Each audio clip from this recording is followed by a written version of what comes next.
ઓલપાડ તાલુકાના કરમલા ગામના સુંદરમ વિલા સોસાયટીના રહીશો દ્વારા સિદ્ધનાથ મહાદેવ મંદિર જતા પદયાત્રીઓ માટે 4000 જેટલી લસ્સીના ગ્લાસનું વિતરણ કરવામાં આવ્યું હતું અને આ અવિરત સેવા દર શ્રાવણ માસના દર રવિવારે અવિરત ચાલુ રાખીશું તેવું આયોજકો દ્વારા જણાવવામાં આવ્યું હતું। શ્રાવણ માસ એટલે ભગવાનના ભજન ભક્તિ કરવાનો મહિનો। શ્રાવણ માસ ભક્તિનું અનેરું મહત્વ હોય છે અને શિવજીને રીઝવવા માટેના પ્રયત્નો ભક્તો કરતા હોય છે। ત્યારે ખાસ કરીને શિવાલયમાં ભક્તોની ભારે ભીડ જોવા મળતી હોય છે।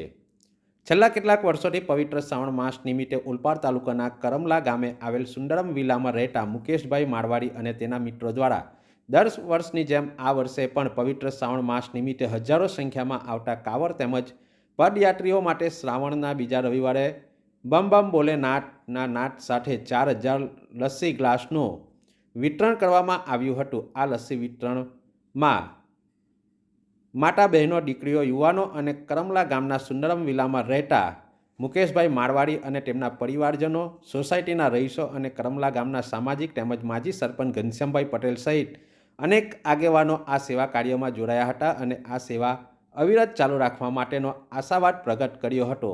ત્યારે ઓલપાડ સુરત રોડ પરથી સિદ્ધનાથ મહાદેવ મંદિરે પસાર થતા ભક્તો માટે અનેક સેવાકીય સંસ્થાઓ દ્વારા ભક્તો માટે સેવાનું આયોજન કરવામાં આવી રહ્યું છે, જેમાં કરમલા ગામના સુંદરમ વિલા સોસાયટીના રહીશો દ્વારા પણ સિદ્ધનાથ જતા મહાદેવ મંદિરના ભક્તો માટે લસ્સીનું આયોજન કરવામાં આવ્યું હતું।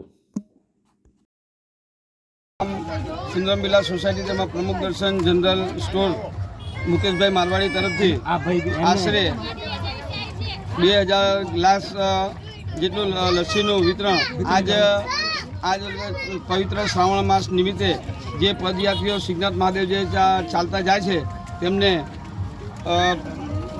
સેવા તરીકે યોગદાન છે।